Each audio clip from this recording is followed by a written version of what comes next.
सभी साहित्य कला अनुरागियों और रचनाकार मित्रों को नमस्कार। आज जन सुलभ पुस्तकालय की ओर से यह बेहद खास कार्यक्रम आयोजित हो रहा है, जिसमें आप सभी का हार्दिक स्वागत है।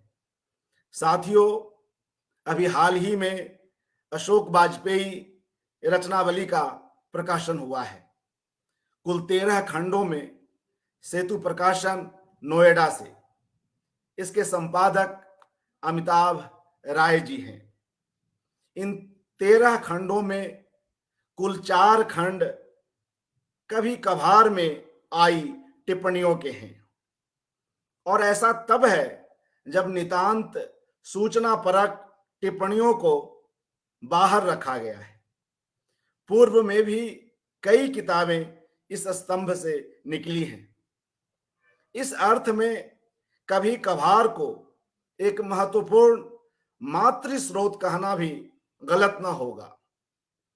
वर्ष 1997 से शुरू हुए इस स्तंभ की उम्र कुछ एक माह में 25 वर्ष को होने वाली है।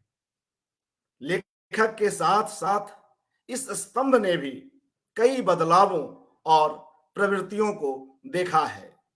दो सदियों को बेहद करीब से जाना और समझा है।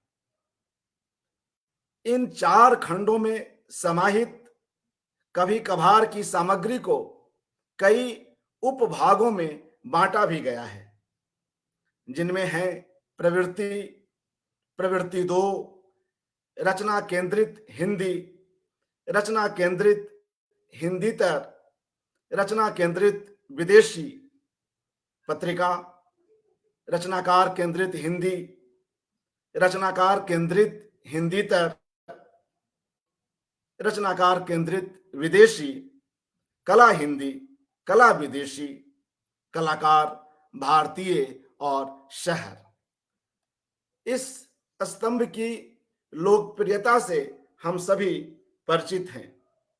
स्वयं लेखक को भी, स्तंभकार को भी शायद इसका गुमान न रहा होगा कि यह यात्रा इतनी दूर तक जाएगी, और अब तक भी जो जारी है। और कई बार साथियों, जब कोई काम हमारे गुमान से परे होकर संपन्न होता है तो उसका सुख कुछ अतिरिक्त रूप से बड़ा हो जाता है।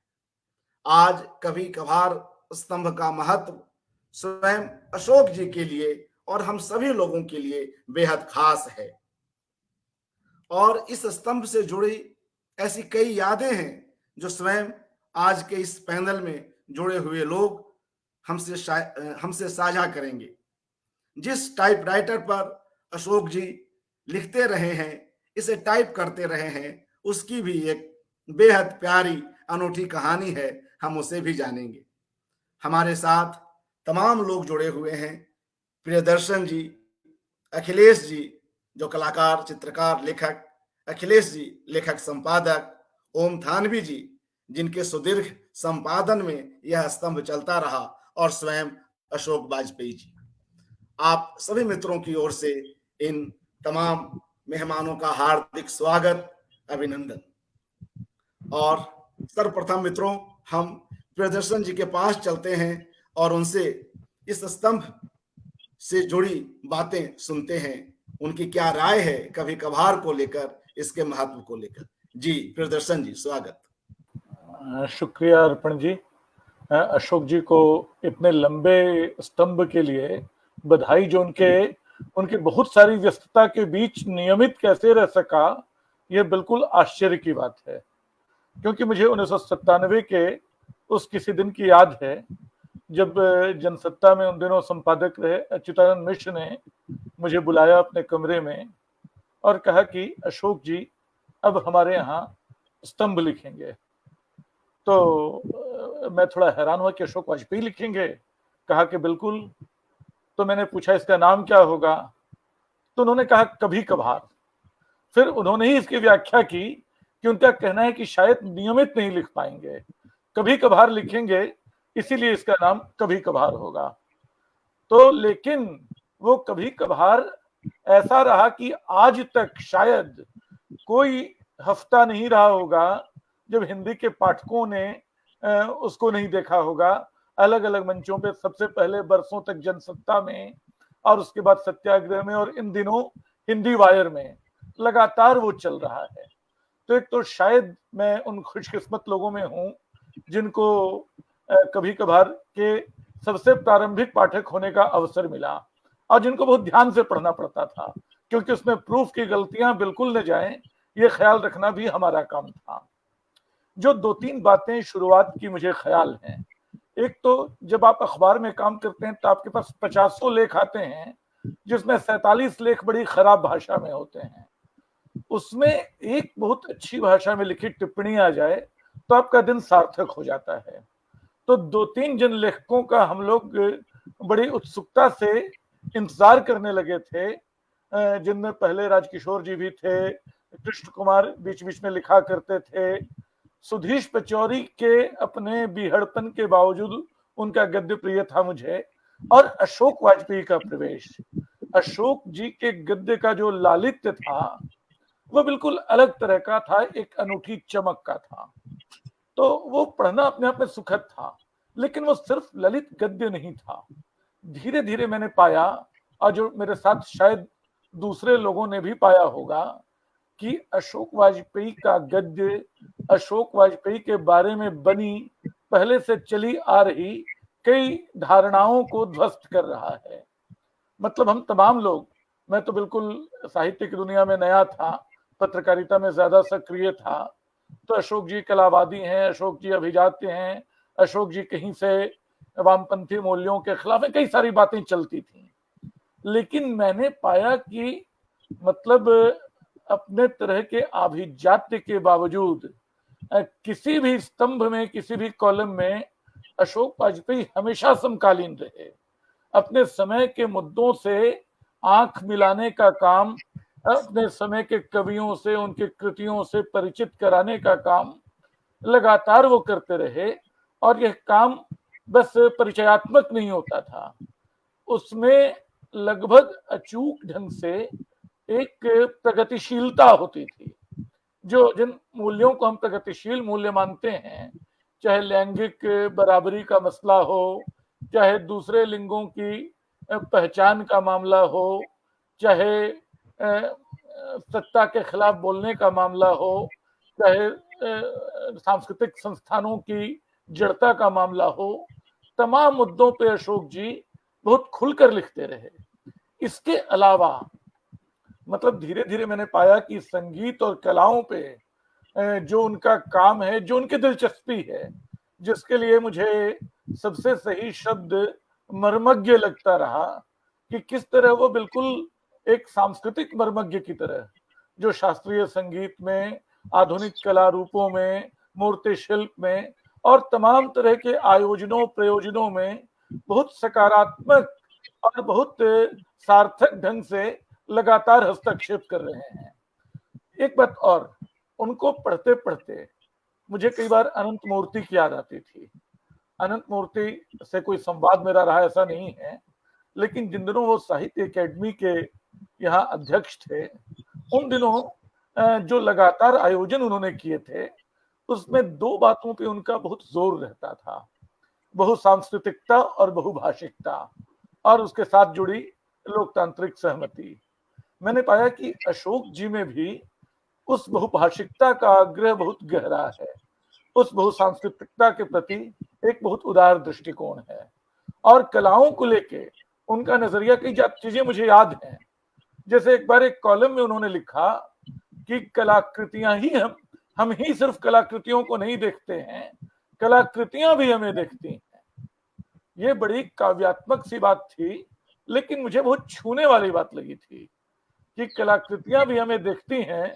उनके लिए किसी कला संग्रहालय में, किसी कला वीथिका में प्रकाश की जो व्यवस्था है वो पर्याप्त होनी चाहिए, उसके रख रखाव की क्या क्या क्या इंतजाम है, ये होने चाहिए। तो कलाओं के प्रति ये नजरिया कि कलाएं भी हमें देखती हैं, कलाकृतियां भी हमें देखती हैं, ये अपने आप में एक बहुत बड़ी बात थी, जो शायद कला और कलाकार के रिश्ते को समझने में मेरे लिए आने वाले दिनों में भी कारगर साबित हुई। जो कलावादी होने की तोहमत थी वो तब बेकार सी बात हो गई है, वो बिल्कुल अप्रासंगिक सी बात हो गई है, उसका जिक्र करने की जरूरत शायद मुझे उस तरह महसूस नहीं होती है। निश्चित तौर पे उनको पढ़ते हुए दुनिया भर के लेखकों के बारे में, कवियों के बारे में, जो सांस्कृतिक आयोजन है उनके बारे में एक समझ हमारी बनती रही। सत्ता से प्रतिरोध को लेकर भी, कहाँ चुप रहा जाए, कहाँ बोला जाए, इन सब को लेकर एक निश्चित तौर पे उनके अपने प्रिय लेखक थे, निश्चित तौर पे उनके अपने पूर्वाग्रह और समाज थे जिसका शायद उनके और विस्तार पर असर पड़ा होगा, और जिससे कभी कभी हम लोगों को लगता रहा कि वो कुछ लोगों के प्रति अतिरिक्त उदार हैं। लेकिन एक लेखक को इसका हक है। एक लेखक अगर अपने प्रिय लेखकों के पर, अगर अपनी पसंदीदा किताबों पे, अगर अपनी पसंदीदा वैचारिकी पे नहीं लिखेगा तो वो क्या लिखेगा। तो इस ढंग से तो अपने आभिजात्य के बावजूद, अपनी दृष्टि विपुलता से, अपनी बहुसांस्कृतिकता से अशोक वाजपेयी का वो कॉलम मेरे लिए, और उसके अलावा अशोक वाजपेयी का निजी व्यक्तित्व भी मेरे लिए बार बार नए सिरे से खुलता रहा। और उस कॉलम का मैं कृतज्ञ हूं कि मेरी बहुत सारी पुरानी धारणाओं को खंडित करने में उसने मदद की मेरी।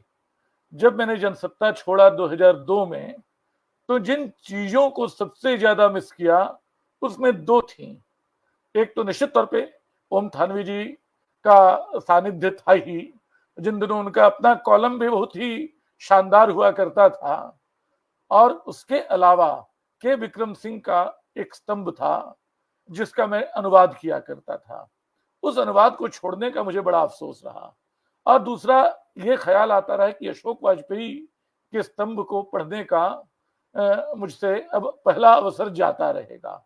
हालांकि पन्नों पे बाद में पढ़ता रहा, भी पढ़ लेता हूं। एक आखिरी बात जो मैं याद कर रहा हूं, अचानक मुझे ख्याल आया, जब ये कॉलम शुरू हुआ तो हिंदी की दुनिया की जो अपनी जो राजनीति होती है उसके प्रति एक शत्रु भाव भी था। अरे अशोक वाजपेयी का कॉलम जनसत्ता में क्यों शुरू कर दिया, ये अच्युतानंद जी दक्षिणपंथी हैं, उन्होंने शुरू कर दिया। इसके साथ साथ जब ओम थानवी संपादक बने तो मुझे लगता है कि कई लेखकों को लगा कि अब तो ये कॉलम बंद हो जाएगा। और जो मेरी जानकारी में भी है कि शायद कुछ लोगों ने उनसे आग्रह भी किया था कि ये कॉलम बंद कर दिया जाए। लेकिन इससे ज्यादा बड़ी बात यह है कि जो लोग शुरू में इस स्तंभ को थोड़े संदेह से देखते थे, वो धीरे धीरे धीरे धीरे इसके प्रशंसक होते चले गए। जिन लोगों को लगता था कि अशोक जी पता नहीं क्या लिखेंगे, उन्होंने पाया कि वो एक ऐसी समृद्ध तत्सम शब्दावली में हिंदी का एक ऐसा गद्य लिख रहे हैं जो किसी और से संभव नहीं है, जो हिंदी की अपनी एक थाती है। वो लगातार ऐसे कई विरोधियों को मैंने अशोक जी का प्रशंसक होता देखा। मुझे नहीं लगता है कि हिंदी में किसी दूसरे कॉलम ने, अच्छा कॉलम घिसते जाते हैं, आप याद कर सकते हैं कि अजदक का कॉलम भी बहुत लंबा चला, लेकिन वो धीरे धीरे उसकी पठनीयता कम होती चली गई थी। बाद के दिनों में लगभग वो प्रेडिक्टेबल सा हो गया था। तो ये कई बार लगता है कि एक कॉलम को इतने वर्षों तक इतनी नियमितता के साथ, इतनी वैचारिक स्थिरता के साथ और उसको स्तरीय बनाए रखते हुए चलाने का जो उद्यम था वो अपने आप में अद्वितीय है।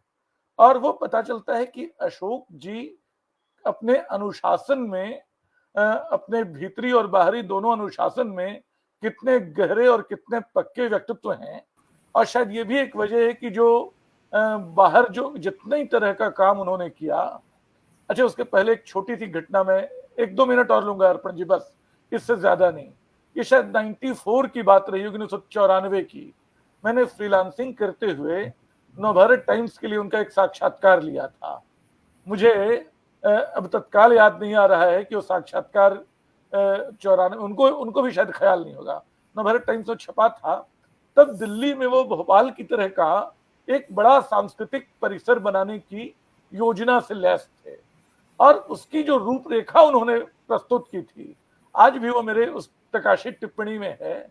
उसको देख के मैं हैरान था कि एक आदमी कितने आयामों में कितनी चीजों से सोच रहा है, कितनी चीजों पे सोच रहा है। आने वाले वर्षों में उनके कॉलम ने बताया कि उनकी जो दृष्टि दीर्घता है वो कितनी बड़ी है। और कहने में संकोच नहीं कि जब मैं गद्य लिखता हूं, जब मैं अच्छा गद्य लिखने की कोशिश करता हूं, अच्छा गद्य जैसी कोई चीज नहीं होती है जिसको लिखने की कोशिश किया जाए, लेकिन जब भी ऐसा जो खुद मुझे पसंद आता लगे या जिसको मैं कसौटी मानना चाहूं, तो अशोक जी का गद्य मेरे लिए अब भी एक बहुत बड़ी कसौटी है। शुक्रिया अर्पण। धन्यवाद प्रियदर्शन जी। और मित्रों, जैसा कि प्रियदर्शन जी ने इशारा किया, यह कॉलम शुरुआत इसकी नई दुनिया से होती है और फिर जनसत्ता, उसके बाद सत्याग्रह और इन दिनों हिंदी वायर। आप सभी परिचित हैं और किस तरह के विषय और जिस आत्मीयता से वे सभी विषय उठाए जाते हैं और गद्य की कैसी भाषा है, उसका कैसा प्रभाव है। हम सभी ऐसे कॉलम को पढ़ते हुए बड़े हुए हैं और इस बात को समझ सकते हैं। मित्रों, अब हम अपने अगले वक्ता की ओर बढ़ते हैं और मैं लेखक संपादक अखिलेश जी से आग्रह करता हूं कि वे इस कॉलम को लेकर अपनी बात रखें। जी अखिलेश जी, स्वागत। शुक्रिया अर्पण जी। और मैं भी अशोक जी को जो इस खंडों में उनकी रचनावली आई है उसके लिए बधाई देता हूँ। और हम सब लोगों की तरह मैं भी कभी कभार, जो नाम से लगता था कि एक अनियमित स्तंभ होगा ये, लेकिन बहुत नियमित तरीके से वो प्रकाशित होता था और हम सब लोग उसको नियमित तरीके से पढ़ते भी थे। और हम में से बहुत सारे लोग थे जो पढ़ते थे लेकिन छुपाते थे और कहते थे कि मैं तो नहीं पढ़ता हूँ, लेकिन एक ज़्यादा बड़ा तबका जो था वो उसको पढ़ता था और उससे काफ़ी कुछ ग्रहण भी करता था। और मैं उसके बारे में अभी आज भी मैं सोच रहा था उस स्तंभ के बारे में कि जनसुलभ के कार्यक्रम में बोलना है, तो मुझे लगा कि क्या बोला जाए।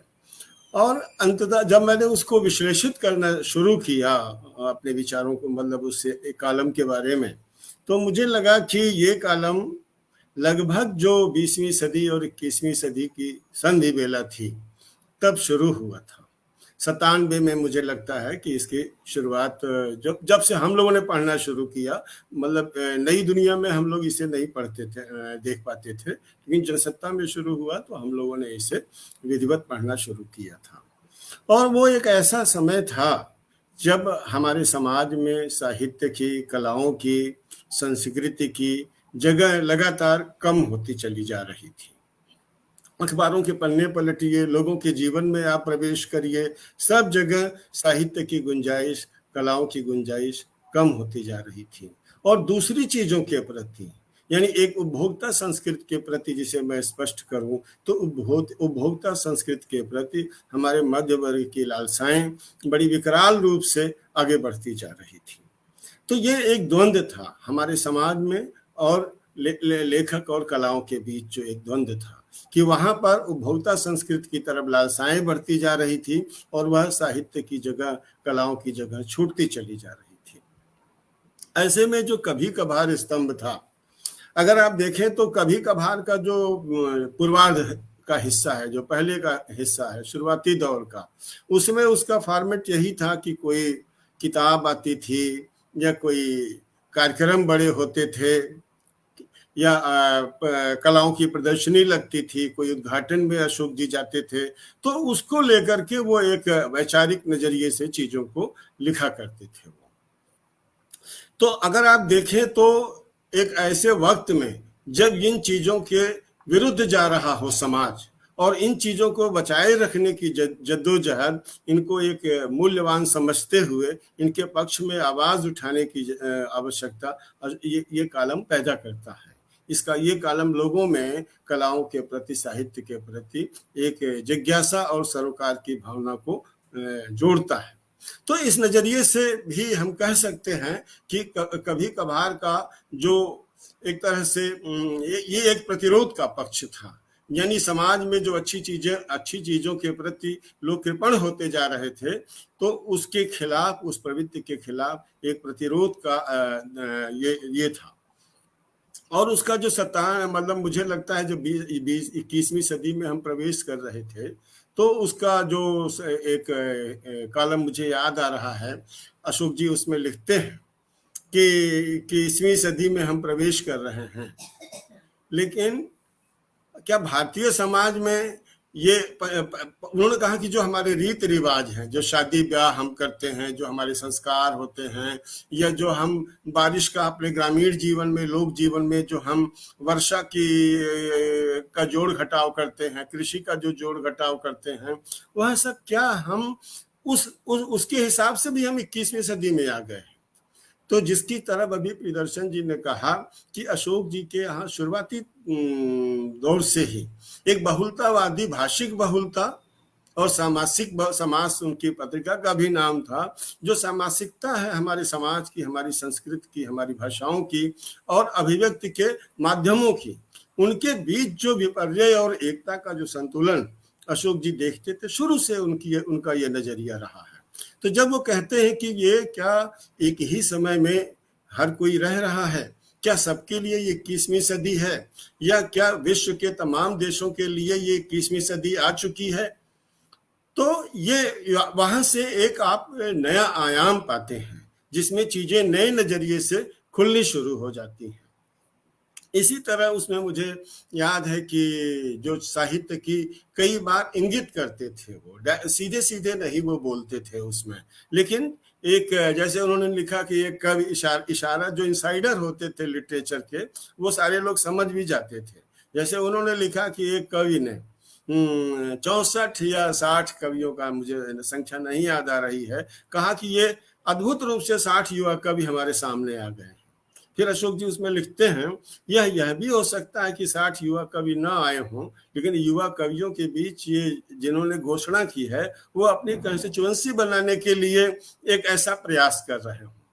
तो ऐसी बहुत सारी साहित्य की अंदरूनी बातें एक व्यापक धरातल पर, व्यापक लोगों तक पहुंचाने का उपक्रम वह तो था ही, लेकिन दूसरी तरफ उसमें बहुत जैसे कला, हमारे अमूमन हम सारे लेखक लोग निम्न मध्य वर्गीय परिवेश से, घरों से और उसी तरह के लोकेल से सामने आए, और हम लोगों को बहुत सारी चीजें जैसे कलाओं के बारे में, पेंटिंग को लेकर के, नृत्य को लेकर, संगीत को लेकर एक बहुत जानकारियां नहीं रहती थी। कुछ रुचि के हिसाब से भी कोई मतलब उसकी दीक्षा प्रदीक्षा नहीं हुई थी, कुछ इसलिए भी, लेकिन अगर अपने प्रयास से लोगों ने उसको हासिल किया तो जानकारी भी नहीं हो रही थी कि दुनिया में कहाँ क्या हो रहा है। तो ये कॉलम एक तरह से जो अभिव्यक्ति की विधाएं हैं, जो कला के विभिन्न रूप हैं, उनमें एक आवाजाही और संतुलन की भी वकालत करता है, न केवल वकालत करता है, उसका वो विस्तार भी देता है। एक बात मैं और, जैसा उनके गद्य के बारे में प्रियदर्शन जी ने अभी कहा, मुझे भी अशोक वाजपेयी जी का, चाहे उनकी जो साहित्य की आलोचना हो या कभी कभार कॉलम, वो मुझे भी बहुत पसंद है और बहुत पसंद हो तो, लेकिन मैंने सोचा कि आखिर उसमें जादू क्या है उसका, वो क्यों पसंद आता है जो है वो। मुझे लगा कि भाई पहली बात तो अर्थ से, बुनियादी जादू तो अर्थ ही पैदा करता है, लेकिन उस अर्थ के सृजन के लिए जो भाषा को औजार बनाते हैं अशोक जी, वो भाषा को औजार इस तरह बनाते हैं कि उसमें एक तमाम जो एक प्रचलित पदावली किसी अभिव्यक्ति के लिए हो सकती है, उसके बीच में कोई एक जो व्यवहार में अब तक नहीं रही है, एक ऐसा शब्द उसमें प्रयुक्त करते हैं, जैसे ज्ञान रंजन कहानियों में करते थे कि तमाम एक नुक्कड़ की भाषा के बीच एक तत्सम शब्द को रख करके वो एक नया अर्थ पैदा कर देते थे। पढ़ने वाले के भीतर न केवल उसके अभ्यास को तोड़ते थे, बल्कि एक नए अर्थ ग्रहण की ज्यादा गहरी संभावनाओं को रच देते थे। इसी तरह अशोक वाजपेयी का जो गद्य है, जो उनका वैचारिक गद्य है, उसमें मुझे लगता है कि वह भी ये काम एक दूसरे ढंग से और अपने ढंग से करते हैं। ये सच है कि इनके गद्य में अगर हम एक कहें जो हमारी साझी लोक जीवन की भाषा है, उर्दू शब्दों का कम इस्तेमाल है, कम क्या बल्कि मैं कहूँगा बहुत छीण प्रयोग उसका है। लेकिन उसकी जगह वो ऐसा भी नहीं कि वो केवल तत्सम शब्द इस्तेमाल करते हैं, वो तमाम तत्सम शब्दों के बीच वो लोक का कोई शब्द और बड़ा ही जिसे कहते हैं अनौपचारिक, जिसे हम अनौपचारिक वार्ता के बीच इस्तेमाल करते हैं, उसका भी तड़का लगाते हैं, उसकी भी छौक पैदा करते हैं अशोक वाजपेयी। लेकिन जो सबसे मूल्यवान है उनकी गद्य रचना में वह यह है कि वो एक ऐसा तमाम प्रचलित शब्दों के बीच यह कहूँ तमाम हटा दूं, मैं कहूँ प्रचलित शब्दों के बीच एक अप्रचलित शब्द वो रख देते हैं और वो अप्रचलित शब्द आकर के वो एक अर्थ को उजागर करने लगता है, उसको एक रोशनी में ला देता है अर्थ को जो है वो। और कुछ शब्द तो मुझे लगता है हिंदी साहित्य में जो इस समय बड़े लोकप्रिय हैं वो प्रयोग के रूप में, तो वो अशोक जी ने उसको मतलब ढाला है, जिसे मैं कहूँगा कि वो अशोक जी के ढाले हुए शब्द हैं। यह इस्तेमाल किया उन्होंने अपने गद्य में और वो लोकप्रिय हो गए, अब तमाम सारे लोग उसको प्रयोग करते हैं। और आखिर में मैं ये बात कहना चाहता हूँ, जब किसी भी रचनाकार का, वो चिंतक हो या कवि हो या कथाकार हो, कोई भी व्यक्ति हो, अगर वो उसमें स्थिरता रहेगी उसके लेखन में, ये ठीक है कि अशोक तो निरंतर है, उसमें जो है एक ही, उसका फॉर्मेट भी एक है, एक ही तरह का जो उसकी संरचना है उनके कभी कभार स्तंभ की, वो संरचना भी लगभग एक जैसी है। लेकिन मुझे लगता है जब हम लिखने बैठते हैं, जब लिखते हैं, तो अगर उसमें एक ही तरह से हम लिखते रहें और उसका कोई मिजाज ना बदले तो वो पैदा करने लगता है। लेकिन अगर हम सब लोगों को, ये दर्शन जी ने भी कहा, मैं भी कह रहा हूं, अगर हम सब लोगों को वो एक आकर्षित करता है पढ़ने के लिए, तो आखिर वह कौन सा तत्व है कि वो पैदा करें। यानी इतने 25 साल होने जा रहे हैं, 25 साल से हम एक ही फॉर्मेट में उस कॉलम को पढ़ रहे हैं, लेकिन फिर भी पढ़ने की लालसा वो जगाता है, तो क्या वजह हो सकती है? क्या वह एक अपने फॉर्म को स्थिर रखते हुए अपने कंटेंट को भी स्थिर रख रहा है? मुझे लगता है नहीं। यही उसकी ताकत है कभी कभार की, जो मुझे लगता है सबसे बड़ी आज जो उसकी प्रासंगिकता है, कि वक्त के साथ साथ अशोक जी ने उसके पूरे जो उसका विषय है, जो उसका तेवर है, उसमें बड़े उन्हीं के शब्द को मैं लूं तो मैं कहूं बड़े अचूक तरीके से एक बदलाव लाया है। जहां पहले वह फोकस करता था कलाओं, संगीत, साहित्य की दुनिया की हलचलों पर, उनकी उपलब्धियों पर, उनकी गतिविधियों पर, और आज जब हम एक ऐसे बुरे दौर में, बुरे वक्त में, वह भी बुरा दौर की शुरुआत थी, उपभोक्ता संस्कृति था, जहां उपभोक्ता संस्कृति सब कुछ को पंड में बदल करके, सब कुछ को एक वस्तु में बदल करके और एक संवेदना के संसार को छीन कर रही थी, वह भी अपनी तरह का प्रतिरोध था। लेकिन अब उपभोक्ता संस्कृति के बजाय साथ साथ जो हमारा ज्यादा बड़ा मुकाबला है, जो फासिज्म से है, जो एक सांप्रदायिक हिंसा से है, जो हमारी तांत्रिक मान्यताओं को लगातार कुचला जा रहा है, जो सरकार द्वारा दमन का जो सिलसिला लगातार दिखाई पड़ रहा है पत्रकारिता में, साहित्य में और तमाम सारे मोर्चों पर, आप देखिए कि उसमें इस शुरुआती दौर में जो 97 से और उसके बाद के बहुत दिनों तक अगर आप उस कॉलम के पन्नों को आप पलटें, तो आपको दिखेगा कि उसमें उतनी बहिर्मुखता, यानी साहित्य कलाओं के बाहर की दुनिया से उतना संवाद और उतना आवेग के साथ उसका मूल्यांकन और भर्त्सना और प्रतिरोध, ये आपको पहले नहीं मिलता था। लेकिन आज जब चीजें अधिक तीव्र, जी ज्यादा नहीं जी, नहीं, अरे नहीं, मैं बीच बीच में आवाज कुछ देर के लिए चली जाती है। जी प्लीज कंटिन्यू करें, अच्छा लग रहा है जी। जो तो लेकिन आज अगर आप देखें तो उसमें एक जो अशोक जी के कॉलम में अत्यधिक सामाजिकता और पूरा तेवर के साथ, पूरे प्रतिरोध के साथ, राजनीति हो या भाषा पर ये जो सत्ता केंद्रित हिंसा है, उन सब को लेकर के वह लगातार सवाल खड़े करते हैं ये बहुत मूल्यवान है। आप देखिए, मूल्यवान इस अर्थ में है कि एक कॉलमिस्ट की ये कैसे वो वक्त के साथ साथ बदल रहा है अपने कंटेंट को, यह भी हमें देखना होगा। तो ये बदलाव ले आते हैं।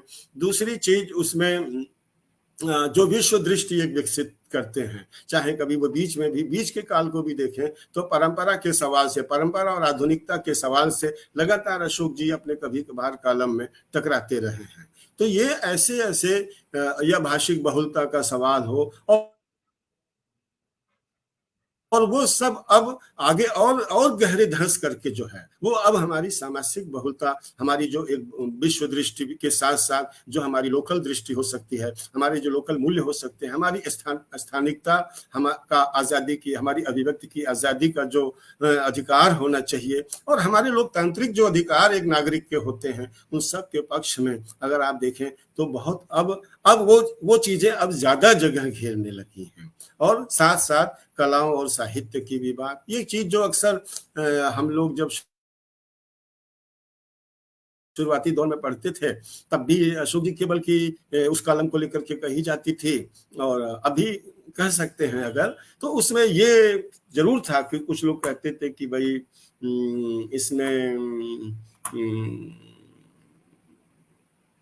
इसमें बहुत सारे लोगों की उपेक्षा भी है।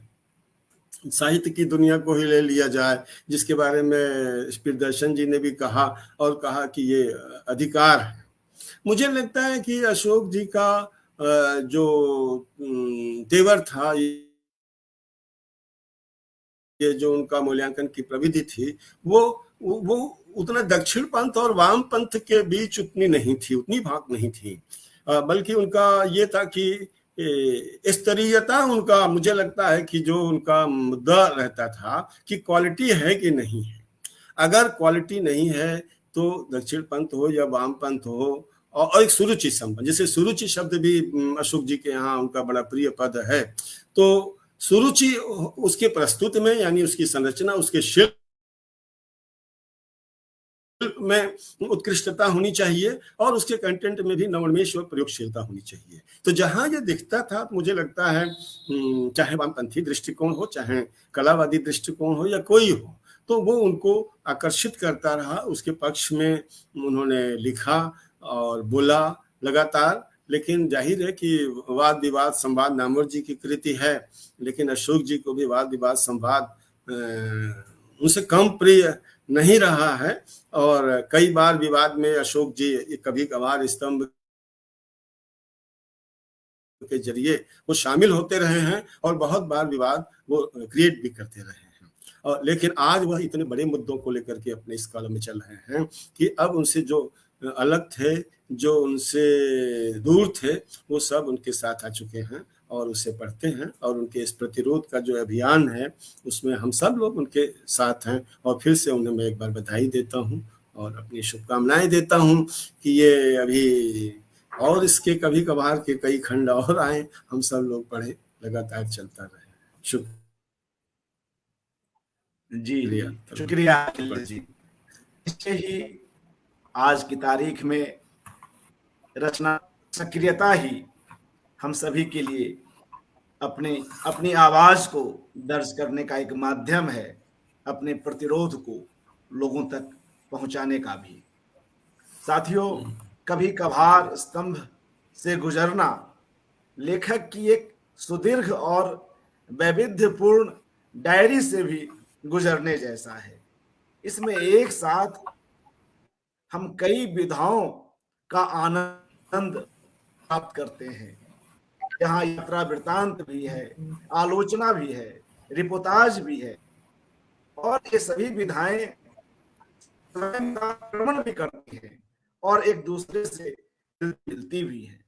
और जो बात अभी अखिलेश जी ने कही कि इन समय के बीच भी इसकी रोचकता कम नहीं होती है, उसी फॉर्मेट में, उसी 4 पृष्ठों के फुल स्केप पेज पर लिखी गई सामग्री को पढ़ते हुए हम हर बार नए सिरे से आलोकित होते हैं, नए सिरे से प्रभावित होते हैं।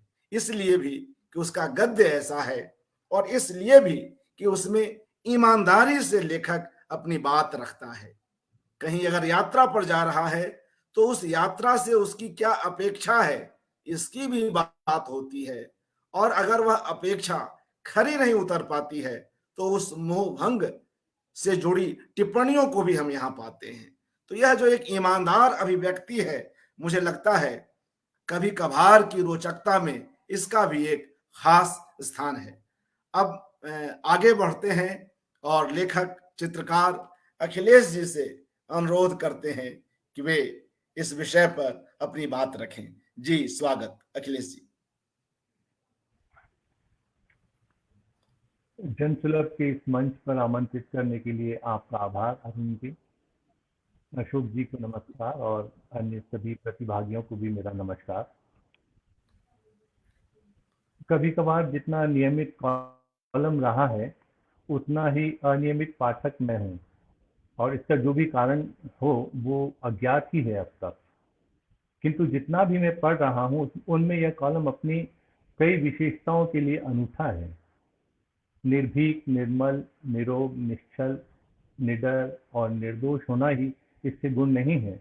यह बेबाक, संवादात्मक, संश्लिष्ट संवेदनाओं से भरा, सुख और सरल और स्मरण करती लिखाई से भी भरपूर है।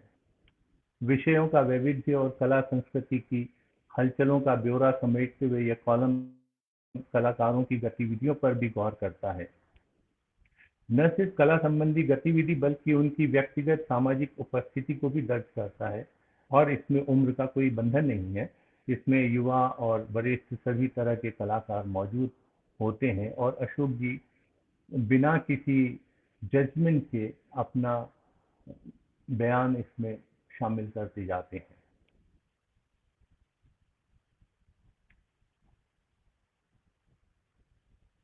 पंडित मल्लिकार्जुन मंसूर हों, राजा भैया पूछ वाले हों, जाकिर हुसैन, अली अकबर, कुमार गंधर्व, डागर बंधु, केलूचरण महापात्र, बिरजू महाराज, अस्ताद देवू, चंद्रलेखा, मणिकौल, कुमार शानी, गिरीश कर्नाड, बाबा खान, श्यामानंद जालान, बादल सरकार या केन पणिकर। रजा पे तो अशोक जी की पुस्तक ही है। स्वामीनाथन, गुलाम शेख, हिम्मत शाह, अम्मा दास, पदम सिंह, मृणालिनी मुखर्जी, मंजीत बाबा समेत अनेक कलाकारों के बारे में, उनकी कलाकृतियों की खासियत और उनकी विशेषताओं का जिक्र करना भी अशोक जी नहीं भूलते हैं। नाम गिनाना मेरा मकसद नहीं है, मगर जिस बात का कायल कोई भी पाठक हो सकता है वह उनके लेखन में मौजूद रस है। कभी कभार मौजूद रस इस कॉलम की जान है। पाठक इस रक्त रंजित समय में रस रंजित हो जाता है। यह रस रंजन उनके खोए हुए विश्वास को लौटाता है। संयोग नहीं है कि रस रंजन शब्द अशोक जी का गढ़ा हुआ है, जो अब प्रचलन में है। हालांकि इस रस रंजन का उपयोग किसी खास मौके के लिए किया जाता है। मुझे याद आ रहा है कि अपनी यूरोप यात्रा में अज्ञे ने रेस्तरां, रेस्टोरेंट, रेस्टोरेंटो आदि अलग अलग भाषाओं में रेस्तरां शब्द के लिए हिंदी में रस तुरंत शब्द गढ़ा था, जो वाकई मेल भी रखता था, अर्थ के नजदीक भी था, किंतु चला नहीं। रस रंजन चल पड़ा। शायद इसका यह कारण भी है कि इस शब्द के रस में गोते लगाने का मौका कोई छोड़ता नहीं। बहरहाल एक और खास बात इस कॉलम की यह है कि यह इस स्मृति विहीन हो जाने के अभिशप्त समय में यह कॉलम स्मरण दिलाता चलता है आपकी समृद्ध संस्कृति और बहुवचनात्मकता की, भूले बिसरे कलाकारों की, उनके योगदान की, उनकी उपस्थिति की, मर रही संस्थाओं और उनके बनाने वाले ऋषियों की। अशोक जी का जोर भारत की सांस्कृतिक बहुलता और उसकी बहुवचनात्मकता पर रहता है। कलाओं के इस बहुआयामी पक्ष को जितना रखा जा सकता है उससे कुछ ज्यादा जोर उस थोड़े से बचे हुए आदमी पर है जो इस सांस्कृतिक वैविध्य को समझना चाहता है, बुनना चाहता है। अशोक जी की एक कविता है जो मुझे बहुत पसंद है, उसका जिक्र मैं यहाँ करना चाहूँगा। बुहार कर अलग कर दिया तारों को, सूर्य चंद्रमा को रख दिया एक तरफ, वन लताओं को हटाया, उसने पृथ्वी को झाड़ा पोछा और आकाश की तहें ठीक करी, उसने अपने प्रेम के लिए जगह बनाई।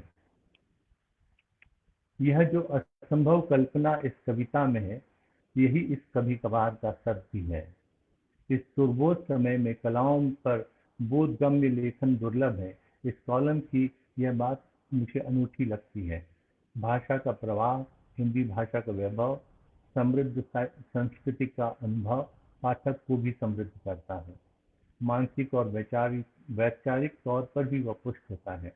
उसे तसल्ली होती है कि देश की मुख्तलिफ सांस्कृतिक उपस्थिति किस तरह की है, उसको जानने का मौका उसे यहाँ मिलता है। मुझे फक्र है कि मैं इस कॉलम का अनियमित ही सही मगर पाठक हूँ। मुक्तिबोध की एक लंबी कविता जिसे अथक प्रयास से हिंदी कविता का मानदंड स्थापित किया गया, अंधेरे में।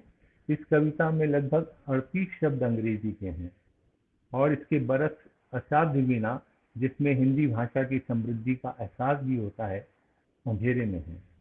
अशोक जी भाषा का वैभव रखते हैं। इस कॉलम को पढ़ने वाला सहज ही अपनी भाषा की उत्कृष्टता से परिचित भी होता जाता है। वे किसी तरह का दावा नहीं करते, वे बस बरतते हैं भाषा को अपने सौंदर्य में प्रेम के लिए जगह बनाते हुए, फैली हुई हिंसा और क्रूरता के खिलाफ अकेले चलते हुए। धन्यवाद। शुक्रिया अखिलेश जी। और मित्रों, अब हम ओम थानवी जी की ओर चलेंगे, मगर उसके पूर्व एक भूमिका से एक छोटा सा अंश यहाँ पर रखता हूं सभी सुनने वालों और दर्शकों के लिए। मित्रों, जैसा कि शुरुआत में ही यह चर्चा हुई कि कभी कभार एक ऐसा मातृ स्रोत है जिससे कई किताबें निकलती हैं। कभी कभार नाम से यहाँ से वहाँ कुछ खोजते हुए पुनर्भव और कुछ अन्य पुस्तकें भी। तो कभी कभार स्तंभ से आई दूसरी पुस्तक यहाँ से वहाँ की भूमिका का एक अंश पढ़ता हूँ, अशोक वाजपेयी जी के शब्दों को यहाँ पर रखता हूँ और इससे हम एक वानगी यहाँ पर देख पाएंगे कि स्वयं स्तंभकार अपने इस परियोजना को लेकर, अपने इस उपक्रम को लेकर क्या सोचता है। वे लिखते हैं, यह संचयन एक तरह से एक लेखक की ऐसी ही अटपटी यात्रा की लॉग बुक जैसी है, पर ऐसी जो अक्सर यात्रा के कई दिनों बाद यानी यथा समय नहीं लिखी गई है। उसमें स्मृतियां, संस्मरण, तात्कालिक प्रतिक्रियाएं, जब तब उभरे विचार, मेल मुलाकात आदि सभी अंकित होते रहे हैं। मुझ जैसे आलसी लेखक से यह सब न हो पाता अगर जनसत्ता अखबार ने उदारता पूर्वक मुझे हर रविवार अपने एक पृष्ठ का कुछ हिस्सा मनचाहे ढंग से लिखने की छूट न दी होती। यह पुस्तक यह रूप न ले पाती अगर युवा मित्र और कला मर्मज्ञ पीयूष दहिया ने लगन, ध्यान और जतन से कतरनों को नवेर कर उनका सुधर नियोजन न किया होता। तो कैसे कभी कभार की एक लंबी यात्रा, और जब इस स्तंभ से पुस्तकों को बनाने की बात होती है, सामग्री के संपादन और संचयन की बात होती है, तो पीयूष दहिया और तमाम दूसरे मित्रगण आगे आते हैं और यह सब कार्य संभव होता है। क्योंकि अखबारी कतरनों को संभाल कर रखना आसान नहीं है। हालांकि कई लोग करते हैं, मगर पुस्तक रूप में जब हम उन्हें पढ़ते हैं तो उसका अपना एक स्वाद आता है और उसे सहेजने में भी एक सुविधा होती है। मित्रों, ओम थानवी जी को हम आमंत्रित करते हैं और उन्होंने अपनी पोस्ट में जो आज इन्होंने फेसबुक पर लिखी है उसमें भी कई महत्वपूर्ण जानकारियां दी हैं। किस तरह से अपने सुदीर्घ संपादन काल में यह स्तंभ आता रहा, अनवरत आता रहा। ये तमाम चीजें, ये तमाम स्मृतियां और वे घटनाएं, वे प्रसंग आज हमसे साझा करेंगे। आदरणीय ओम थानवी जी, स्वागत। धन्यवाद अर्पण जी, बहुत अच्छी चर्चा हुई और काफी विस्तार से, बहुत खूबसूरती के साथ में प्रियदर्शन जी ने, अखिलेश जी ने और दूसरे अखिलेश जी ने भी अशोक जी के बारे में, उनके लेखन के बारे में, खासकर जो कभी कभार का स्तंभ है उसके बारे में। कभी कभार मैंने जब 1999 में दिल्ली आकर के अपना काम जब संभाला, उस वक्त जैसा प्रियदर्शन जी अभी बता चुके, स्तंभ उस वक्त चल रहा था। उससे पहले वो नई दुनिया में चलता था या नहीं चलता था मुझको मालूम नहीं। अभी संजीव ने बताया कि शायद नई दुनिया में नहीं था, पर जनसत्ता में जाकर के बात की थी अछूता जी ने, और उस वक्त स्तंभ शुरू हुआ था। और मैंने जब काम शुरू किया और अशोक जी से मेरी मुलाकात भी हुई इंडिया इंटरनेशनल सेंटर में, तो मैं तो खुद नियमित रूप से उसका पाठक था ही, और वो जारी ही रहता। लेकिन इतने साल तक वो चलता रहेगा इसका अंदाजा मुझको भी नहीं था। वो अभी भी चल रहा है और खुशी की बात है, और चलता रहेगा। मैं जानता हूँ कि आने वाले 10-15 साल, 20 साल अशोक जी लगातार जो है वो सक्रिय जिस ढंग से रहते हैं और रहेंगे, वो स्तंभ भी चलेगा। ये स्तंभ हमारे दौर का इतिहास है, एक दस्तावेज जो है उसे मानना चाहिए, क्योंकि अपनी आंख से देखी हुई चीजें हैं, सुनी सुनाई नहीं है। पत्रकारिता हम करते हैं तो पत्रकारिता में ये होता है कि किसी ने बताया है, सुना है, देखा जाता है, बताया जाता है। इसमें उन्होंने खुद अपनी आंख से देखा है या पढ़ा है, उसकी चर्चा की है। तो कलाओं के बारे में, साहित्य के बारे में, मूर्ति कला, चित्रकला और अपने दौर का कला इतिहास। लेकिन बाद के दौर में अगर आप गौर करें तो सामाजिक और राजनीतिक मुद्दों पर भी अशोक जी ने इस स्तंभ में कलम चलाई है। शुरू में साहित्य और कलाओं पर ही केंद्रित था स्तंभ, लेकिन बाद के दौर में ज्यों जटिलताएं बढ़ी और बिल्कुल हम एक अजीब से आतताई दौर में दाखिल हो गए। और अशोक जी का अपना भी व्यक्तित्व है। अगर आपको याद हो तो जब मनमोहन सिंह की सरकार थी, उस वक्त भी ऐसा नहीं है कि नरेंद्र मोदी की सरकार के आने के बाद अशोक जी का तेवर बदला हो। उस वक्त भी उनमें प्रतिरोध का जो है वो जज्बा था, और एक प्रतिरोध जो है वो मंडी हाउस पर आयोजित किया था। बहुत से साहित्यकारों को, कलाकारों को इकट्ठा किया गया। और उसके बाद में जब नरेंद्र मोदी की सरकार आई और उसके बाद इंडिया इंटरनेशनल सेंटर में एक आयोजन कॉन्स्टिट्यूशन क्लब में करने की योजना बनी, तो अशोक जी ने तुरंत 1 लाख रुपया जेब से निकाल कर दिया, और बाकी भी जो लोग थे उनको भी कहा कि आप भी जो है वो इसमें योगदान करें। मैं तो तब उस वक्त मेरा जो है बिल्कुल आखिरी कार्यकाल का दौर चल रहा था, तो वो पैसा उन्होंने दिया, प्रतिरोध का आयोजन हुआ। और वो जो राजनीतिक उनका जो सोच है और उनका वो जो प्रतिरोध का जज्बा है, वो कभी कभार में भी उन दिनों में मुखर रूप से सामने आया। और अभी कुछ रोज पहले उन्होंने एक अंश जो है मैं बाद में सुनाऊंगा, उन्होंने लिखा कि मुझको शर्म आती है इस दौर में किस तरह की चीजें हो रही हैं और मैं शर्मिंदा हूं। तो कभी कभार के स्तंभ का सिर्फ वो एक हिस्सा था, और उस हिस्से को मैंने ट्विटर पर, क्योंकि ट्विटर में बहुत सीमा होती है और आप 144 जो लेटर्स हैं उनसे ज्यादा कोई चीज नहीं रख सकते। तो कई किस्तों में उस एक, मुझे शर्म आती है, उस टुकड़े को रखने में भी मुझको काफी जद्दोजहद करनी पड़ी, और मैंने उसको उस पर साझा किया। उस पर इतनी प्रतिक्रिया आई, इतना लोगों ने उसको पढ़ा, और लगा कि एक साहित्यकार इतना जागरूक है और अपने दौर को लेकर के इतने सख्त शब्दों में लिख सकता है कि प्रतिक्रिया बहुत। और हिंदी के अलावा दूसरी भाषाओं के लोग हैं, उन्होंने भी उसमें ये प्रतिक्रिया व्यक्त की है। तो मैं ये कहना चाहता हूँ कि ये जो स्तंभ है, इसलिए मैंने जो ये कहा कि इस दौर का दस्तावेज है, एक इतिहास जो है हम लिखा हुआ देखते हैं, बाद में किस रूप में उसका इस्तेमाल इतिहासकार करेंगे, किस तरह से लोग देखेंगे, लेकिन ये चीजें उनकी आंख से देखी हुई भी हैं, और जो समाज भोग रहा है और वो खुद भी उनमें शरीक हैं, उनको उन्होंने बहुत अच्छे ढंग से स्तंभ में लिखा। उनके स्तंभ जनसत्ता में जब हमारे सामने आया तो मैं ये भी कहने में मुझे कोई संकोच नहीं है कि जनसत्ता जो बचा रहा उसमें एक बड़ा कारण अशोक जी का स्तंभ भी था। जनसत्ता को लोग अशोक जी के स्तंभ की वजह से भी पढ़ते थे।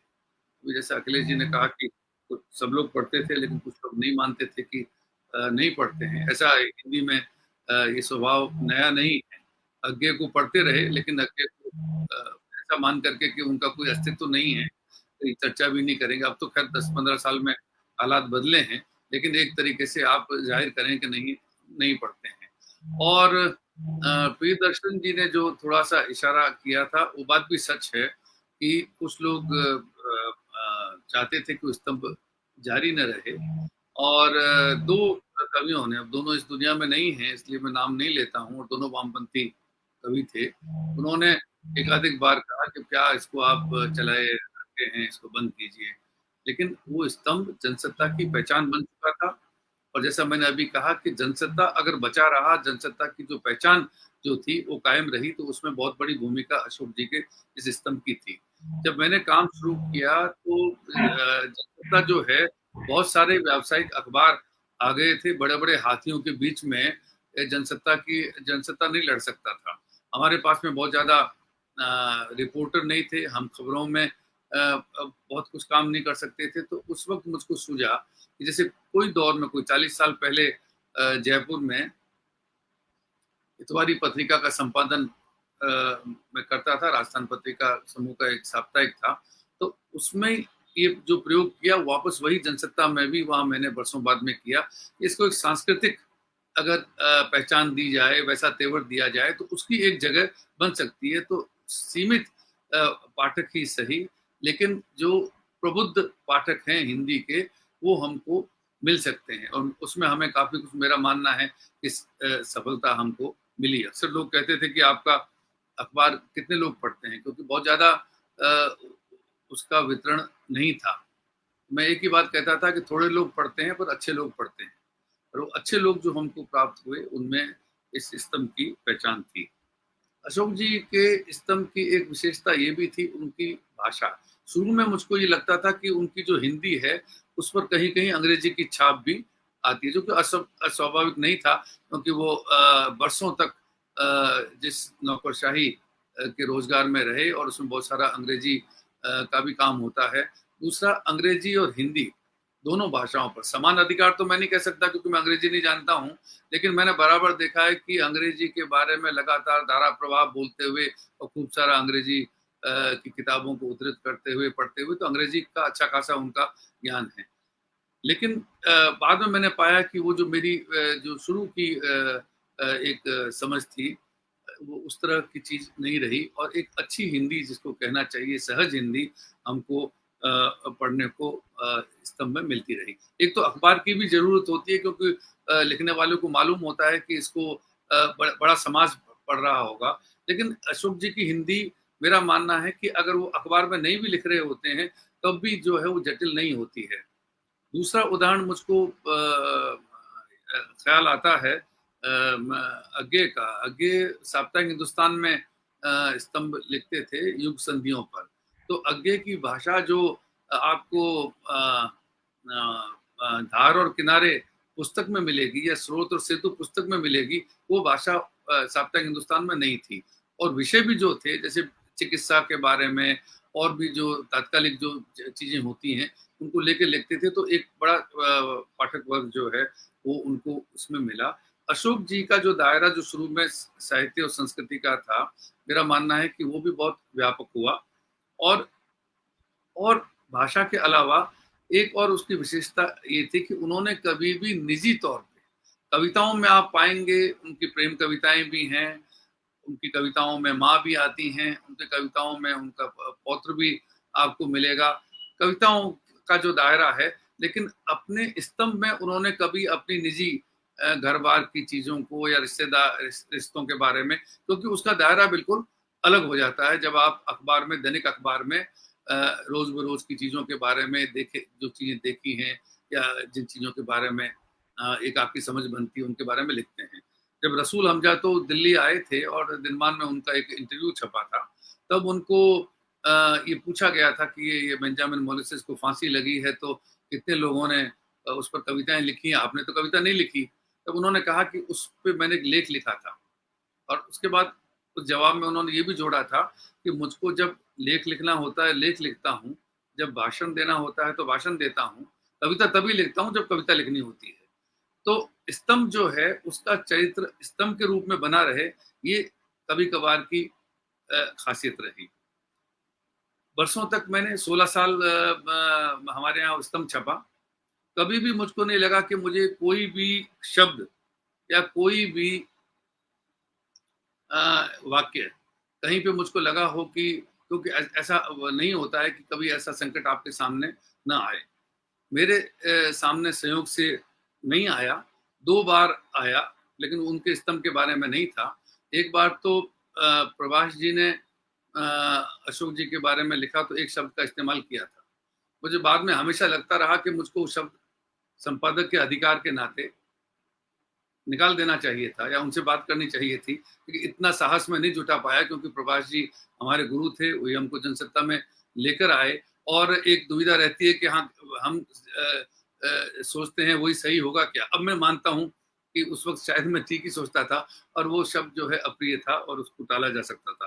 तो दूसरी बार मेरे सामने दुविधा आई, मेरे बारे में किसी ने, एक वामपंथी हमारे मुझसे उम्र में अधिक हैं और हमारे यहाँ नियमित रूप से लिखते थे, हमने उनको पहले पेज पर भी बहुत छापा।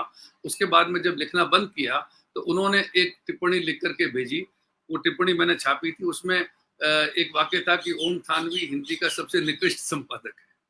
तो मैंने कहा कि ठीक है। वो तो मेरे साथ जो काम करते थे मेरे सहयोगी, उन्होंने कहा कि निकृष्ट शब्द जो है ये तो निकाल देना चाहिए। मैंने कहा जब मैंने उस वक्त भी कोई शब्द नहीं निकाला, मैं दुविधा में रहा, अब मेरे बारे में निर्णय तो मुझे ही करना होगा। तो उनकी इच्छा है, अगर वो मानते हैं कि निकृष्ट है तो जाने दीजिए। और वो सब छपा था। पर अशोक जी के स्तंभ में कभी भी ऐसी दुविधा मेरे सामने नहीं आई तो मुझको लगा हो कि शब्द इन्होंने इस्तेमाल किया है और मुझको इस पे फिर से सोचना चाहिए। ये है कि कई बार वो कटु टिप्पणियां करते थे और निसंकोच करते थे। नावर जी के बारे में, इनके बारे में लिखने का साहस हिंदी में दूसरा शायद ही कोई कर पाता, उन्होंने कई बार लिखा। और नावर जी भी जो हैं वो भी अपने स्वभाव में हंस करके और अक्सर इंडिया इंटरनेशनल सेंटर में मिल जाते थे। तो कोई उस तरह से उनके लिखे पर कभी अप्रिय बात हुई हो या कोई ऐसा किसी ने कहा हो कि कोई दुश्मनी निकाली जा रही है, वो दोस्ती बनी रहती थी। लेकिन इस तरह की टिप्पणियां जो हैं वो कभी कभी आती, जिनके बारे में, जिनका बहाना बना के लोग कहते थे कि देखिए अशोक जी तो स्कोर सेट कर रहे हैं और ये आप क्या चीज कर रहे हैं। लेकिन मेरा मानना ये है कि अशोक जी जानते हैं कि पठनीयता अखबार में किस किस्म की होती है और किस तरह उसको बचाया रखा जा सकता है। वो उनके स्तंभ में उसका निर्वाह उन्होंने नियमित रूप से किया। तो बहुत विस्तार से तो नहीं, क्योंकि बहुत सारे अनुभव, बहुत सारी चीजें जो हैं वो कही जा सकती हैं, लेकिन उनका संकलन हो रहा है जो उन्हें चाहिए होता ही। लेकिन जिस रूप में पीयूष दहिया ने उस पर मेहनत की है और जो सूचना पर चीजें होती हैं, कुछ तो तात्कालिक होती हैं कि कोई कार्यक्रम होगा वगैरह, कुछ वो उन्होंने निकाला है। लेकिन बाकी चीजों को जिस तरीके से उन्होंने सिलसिलेवार कर दिया है, वो मेरे लिए भी दोबारा पढ़ना जो है वो अपने आप में रोचक और रोमांचक साबित हुआ है। क्योंकि विदेशी लेखकों के बारे में लिखा, हम तो कईयों के बारे में नाम भी नहीं जानते हैं। ये तो सच है कि अशोक जी हमारे दौर के बहुपठित साहित्यकारों में हैं। साहित्यकार लिखते हैं, लेकिन सारे साहित्यकार खूब पढ़ते हों इसका प्रमाण हमको नहीं मिलता है। बल्कि अशोक जी के बारे में हमारे एक कवि साथी कहा करते थे, अब वो भी नहीं दुनिया में नहीं है, अशोक जी पढ़ते नहीं है, वो तो खाली फ्लैप पढ़ते हैं, पन्ने पलट लेते हैं। लेकिन वो जो या तो वो स्तंभ पढ़ते नहीं होंगे, जो उनका स्तंभ पढ़ते हैं वो जानते हैं कि कितना बारीकी से वो अपने दौर के युवा लेखकों को भी पढ़ते हैं और उन लेखकों को भी जिनके मैंने तो कई बार ये पाया कि उन्होंने विदेशी लेखकों का या दार्शनिकों का जिक्र किया, मैंने उनकी किताबें नहीं पढ़ी थी। तो हमारे सामने कुछ सफ़े, कुछ पन्ने इस तरह से दुनिया के साहित्य के भी खुलते गए जो हमने नहीं पढ़ा था। और कलाओं के बारे में और साहित्य के बारे में जो समझ बननी चाहिए किसी व्यक्ति की, मैं ये मानता हूँ कि मुझको अपनी समझ को मांझने में काफ़ी मदद इस स्तंभ से मिली कि किस तरह से आप उदार होकर के चीज़ों को देख सकते हैं, जहाँ ज़रूरी हो वहाँ आप तल्खी भी बरत सकते हैं, और सामाजिक और राजनीतिक तौर पर भी एक प्रतिबद्धता उस रूप में नहीं जिस रूप में हमारे यहाँ किसी दौर में नारों की तरह इस्तेमाल होती रही, लेकिन एक ईमानदार दायित्व समझते हुए समाज में रहनी चाहिए। वो भी उस स्तंभ ने एक तरह की समझ जो है वो पैदा करने में भूमिका निभाई, ऐसा मेरा मानना है। तो मैं अभी बहुत ज़्यादा विस्तार में नहीं जाता हूँ, लेकिन ये स्तंभ चले, और मेरा मानना ये है कि 20 साल मैं पढ़ना चाहता हूँ। अशोक जी इसका वादा करें। धन्यवाद। जी जी बिल्कुल, हम सभी लोग यही चाहते हैं। शुक्रिया ओम जी। और मित्रों, जब हम लोग कभी कभार की सामग्री से गुजरते हैं तो जैसा कि ओम जी ने और पीछे के वक्ताओं ने कहा, ऐसी ऐसी चीजें हैं, इस तरह के विश्लेषण हैं कि हमारा ध्यान उस ओर जाता है। अभी कुछ दिनों पूर्व ही मैं इस किताब से और इन खंडों से गुजर रहा था, तो प्रेमचंद में मृत्यु एक अध्याय है। कैसे प्रेमचंद साहित्य में, गोदान उपन्यास में या उनकी कहानी कफन में मृत्यु के चित्रण का एक पाठक पर, एक लेखक पर कैसा प्रभाव पड़ता है, उससे भी बहुत सुंदर ढंग से अशोक जी वहां रखते हैं। इसी तरह से कृष्णा सोबती जी पर कई कई बार लिखा गया है, निर्मल जी पर कई बार लिखा गया है, कई कोणों से लिखा गया है, उनकी कई पुस्तकों पर लिखा गया है। इस पूरे स्तंभ में समग्र जीवन और खासकर साहित्य कला का जो एक अखिल भारतीय स्वरूप है वह भी उभर कर सामने आता है। हमारे अलग अलग शहरों, कस्बों, छोटे स्थानों पर चल रही सक्रियताओं को भी यहाँ पर्याप्त महत्व दिया गया। अशोक जी जहां गए, जिन महत्वपूर्ण कार्यक्रमों में गए, उसकी रपट लिखी, चाहे वे कार्यक्रम छोटे शहरों में ही क्यों न हो रहे हो।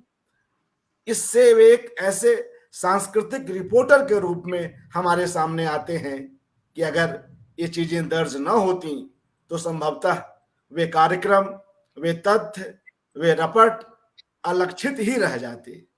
तो उस अलक्षित रह जाने को आज दर्ज करने का एक बड़ा काम कभी कभार के माध्यम से संभव हो सका है। और अब मित्रों, हम सीधे एक बात और अर्पण जी, एक बात और मैं कहूं कि अशोक जी का स्तंभ जो शुरू में आपने कहा कभी कभार नाम है और वो नियमित छपता है, उसकी नियमितता को लेके कभी कभी हमारे मन में शंका खड़ी हुई, क्योंकि अशोक जी विदेश तब बहुत चले जाते थे, तो हमको लगता था कि विदेश जा रहे हैं तो अभी स्तंभ जो है, लेकिन कभी भी गए तो या तो उन्होंने अग्रिम हमको अपना स्तंभ लिखकर सौंप दिया, वो भी कौशल उनसे सीखने की जरूरत है, क्योंकि अग्रिम कैसे आप लिख के दे सकते हैं। तो कुछ ऐसी चीजें जो वो पढ़ रहे हैं, किताबें पढ़ रहे हैं, या और कोई अपना कुछ वैचारिक उद्वेलन है, लेकिन वो किसी तरीके से ठाठ जमा देते थे कि ये आप ये मैं 15 दिन के लिए बाहर जा रहा हूँ, तो ये 2 हफ्तों के कभी कभार के स्तंभ हैं। और अगर बाहर ज्यादा रह गए, मुझे याद है पेरिस में थे, तो वहां से भी उन्होंने अपना स्तंभ भिजवाया। तो ये जो एक स्तंभकार की अपने स्तंभ या अपने पाठकों के प्रति एक भाव जिम्मेदारी का है, मेरे ख्याल में पत्रकारों में भी जो नियमित रूप से स्तंभ लिखते हैं, और अगर चले गए 15-20 दिन के लिए विदेश, तो लिख देते हैं कि अभी मैं बाहर रहूंगा, लौट के लिखूंगा। अशोक जी में ये नियमितता कायम रही, विदेश जाते हुए भी उनका स्तंभ लगातार छपा। मेरे ख्याल में कभी भी मुझको याद नहीं पड़ता कि मेरे रहते किसी हफ्ते उनका स्तंभ न छपा। जी जी बिल्कुल। और ये बहुत बड़ी बात है कि इन 25 वर्षों में, जो 25 वर्ष अभी कुछ एक माह में ही होने वाले हैं, एक बार भी ऐसा कोई गैप नहीं गया। कल ही अशोक जी हमसे कह रहे थे कि शुरुआत में कुछ समय तक नई दुनिया इंदौर में वे लिखते रहे, और यह नाम उन्होंने वहीं दिया। और अभी हमारे एक साथी राजेंद्र उपाध्याय जी भी लिख रहे थे कि देशबंधु में भी यह कॉलम आया करता था। तो जनसत्ता में छपने के बाद वो तो यही स्तंभ था, छपता था और जगहों पर, वही स्तंभ था जो जनसत्ता में। जी जी, मेन तो जनसत्ता में था, बाद में देशबंधु वाले भी उसका उपयोग करते थे, और फिर सुभाष राय जी जन संदेश टाइम्स में भी उसका उपयोग करते रहे। और मित्रों, अब हम सीधे अशोक वाजपेयी जी के पास चलते हैं और उनसे अनुरोध करते हैं कि वे इस विषय पर और इस यात्रा पर अपनी बात रखें। जी अशोक जी, स्वागत। संभवतः मुझे लगता है जी वो कहीं वो होल्ड हो गया है, मैं एक बार उनको फोन करके देख लेता हूं। क्या हाँ जी, आवाज जी नहीं आ रही? जी जी, आ रही है, आवाज आ रही है, बस वीडियो थोड़ा सा उस तरह से। जी जी, आप अपनी बात रखें, अच्छा लगेगा। जी जी,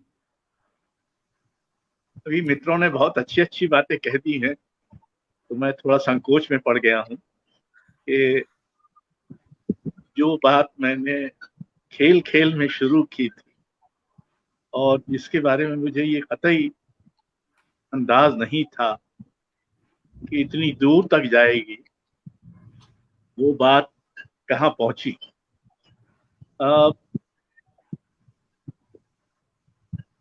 असल में एक तरह से कभी कभार ने मुझे लिखने का अभ्यास भी कराया। मैं तो उन लेखकों में से हूं जो महीनों कुछ न लिखे। मेरे पहले कविता संग्रह और दूसरे कविता संग्रह में 18 बरस का फर्क है के प्रकाशन में। पर कभी कभार लिखने की आदत ने मुझे एक अनुशासन सिखाया और स्वयं अपने गद्य को कुछ खोलना सिखाया।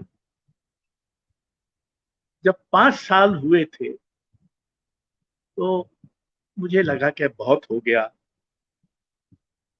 काफी है, 5 साल तक एक स्तंभ चल गया।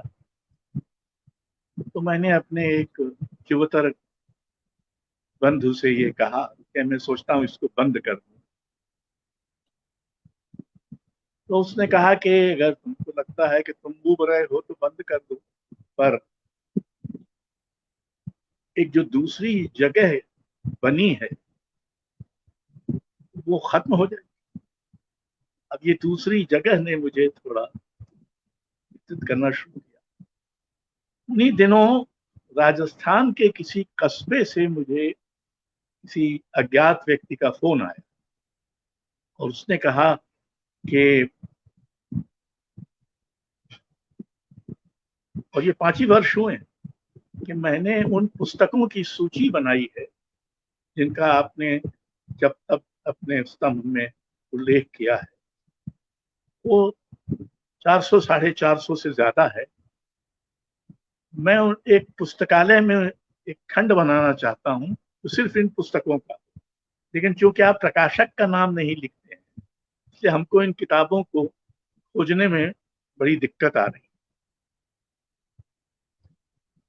अब इस बात ने मुझे इतना अभिभूत किया, मैंने कहा कि एक आदमी उन पुस्तकों का पुस्तकालय बनाना चाहता है तो मुझे उचित नहीं लगता कि मैं स्तंभ अपना बंद कर। फिर ऐसी चीजें होती रही हैं, जैसे एक पत्रिका अंगिका या ऐसा कुछ नाम बिहार से कहीं से आती है, उसमें एक लेख एक सज्जन का छपा था जिनका मैंने पहले नाम नहीं सुना था। इन्होंने जो डॉक्टर चरित्र है रेणु के यहाँ, उसका जो मूल है, एक डॉक्टर सचमुच ऐसे थे, उनका पूरा विवरण दिया था।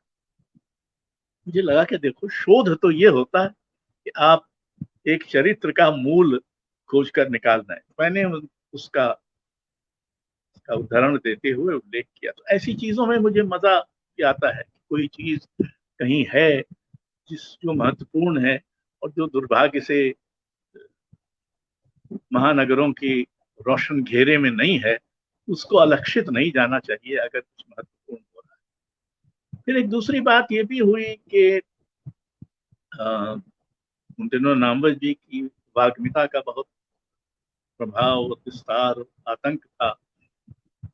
और नामवर जी की विशेषता ये थी कि वो कह तो जाते थे, बाद में अगर उनसे पूछा जाए तो इनकार भी कर सकते थे। मैंने अपने लिए एक नैतिक बंधन तय किया कि अगर मैं किसी सार्वजनिक आयोजन में कुछ सार्वजनिक रूप से कहूंगा तो उसको जल्दी ही कभी कभार में लिख दूंगा, ताकि मैं स्वयं उससे कभी पलट ना पाऊं।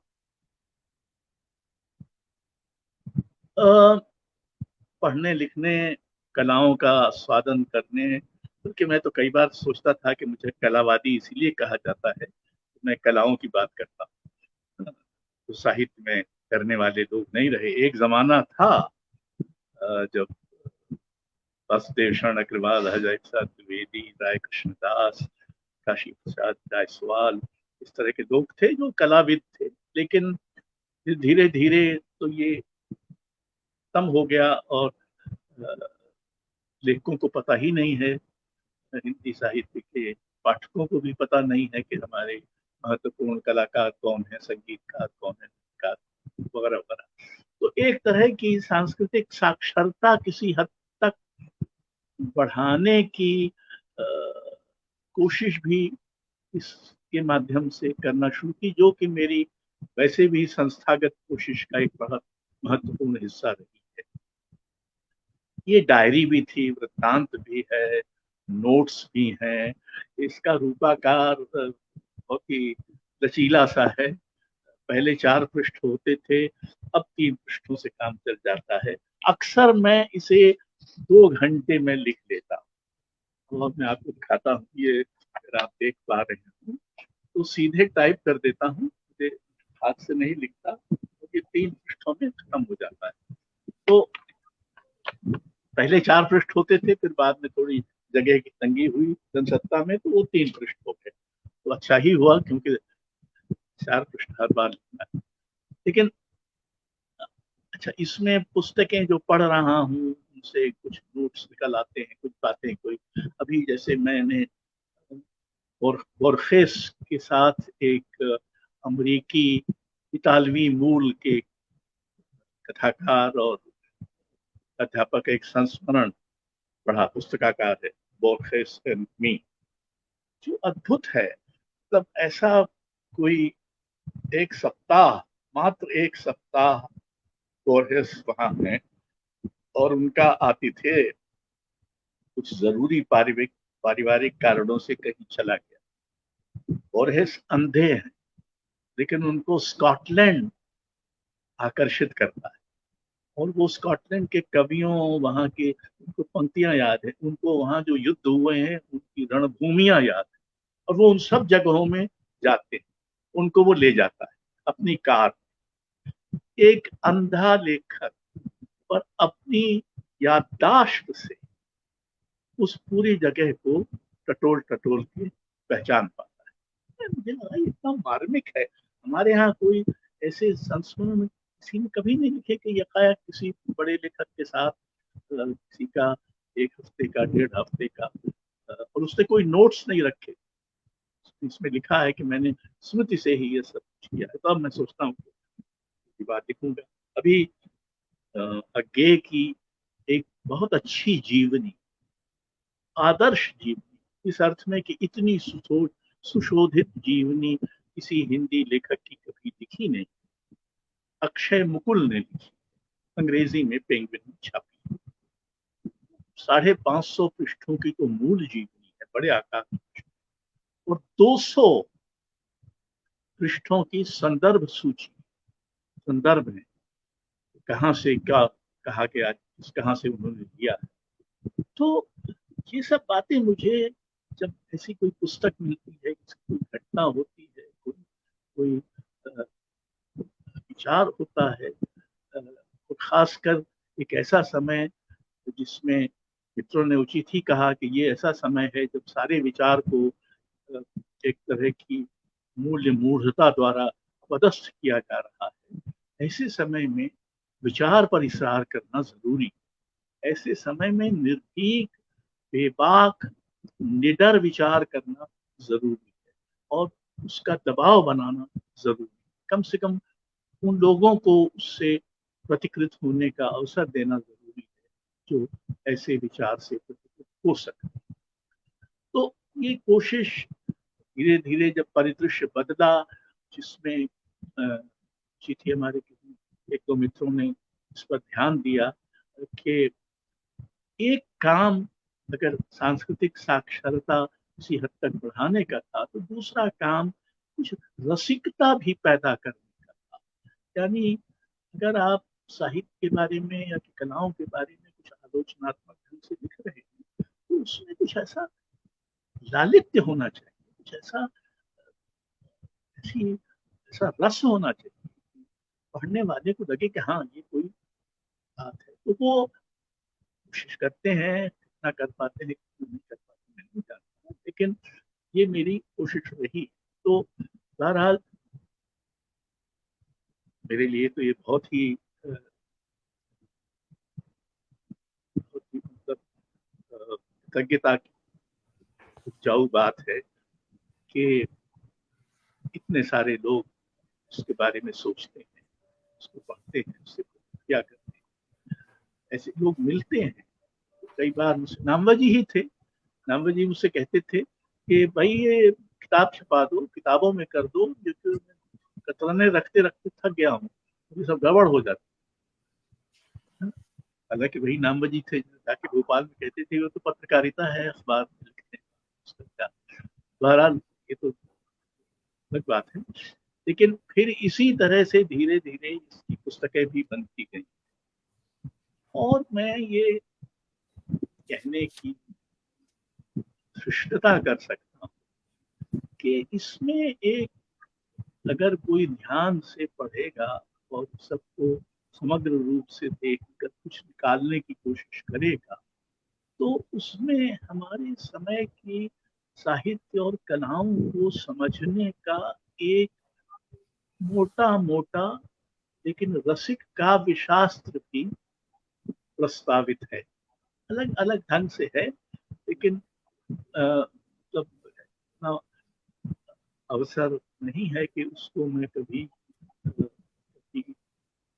पूरी तरह से विन्यस्त कर सकूं, लेकिन उसमें ये है।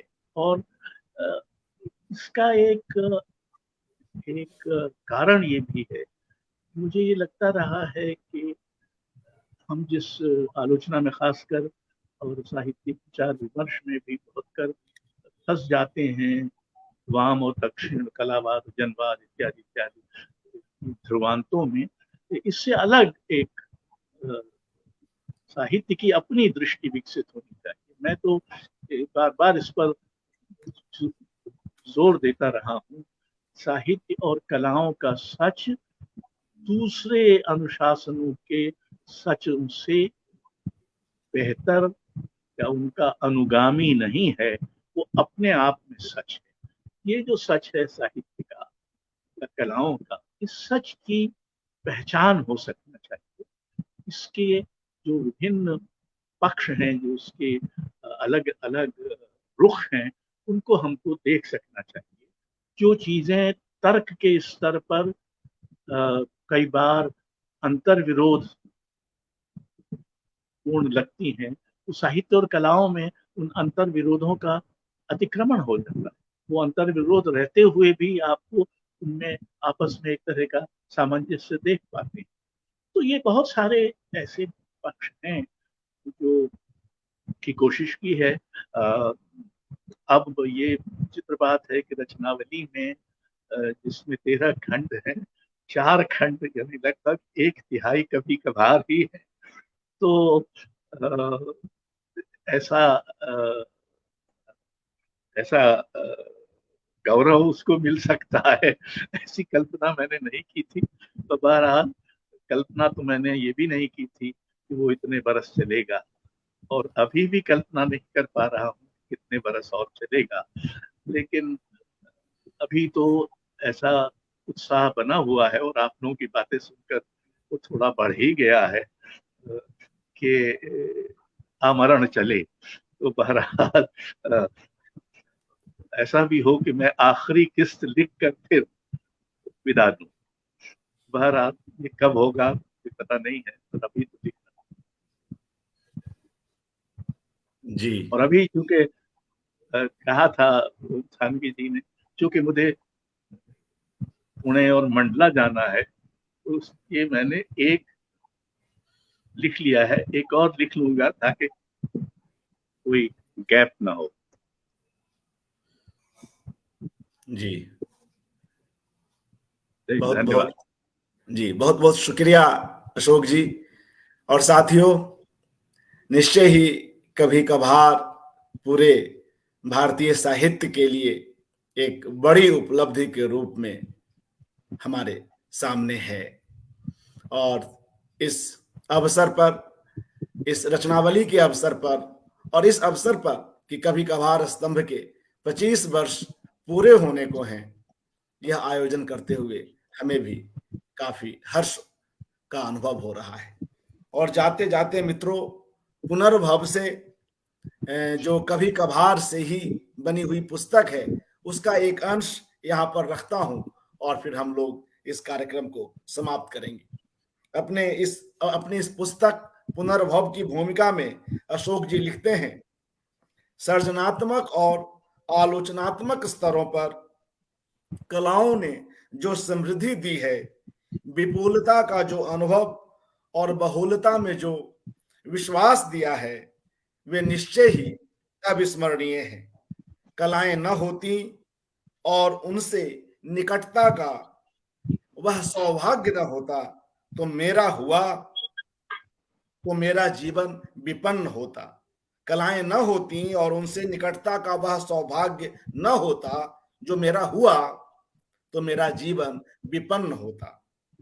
मैं जानता हूं कि कलानुराग अंततः जीवनानुराग का ही संस्करण है। कलाएं दूसरा जीवन है, पर दिए हुए जीवन को उत्तेजित करते हुए ही, उसको नजरअंदाज करके नहीं। मनुष्य को साहित्य और कलाओं के रूप में उसकी अटल नश्वरता के बीचों बीच एकमात्र अनंत मिला है। उस अनंत का उत्सव क्यों न मनाया जाए। दशकों से उत्सव धर्मी होने का लांछन सहते हुए मैं यही उत्सव मनाता रहा हूं।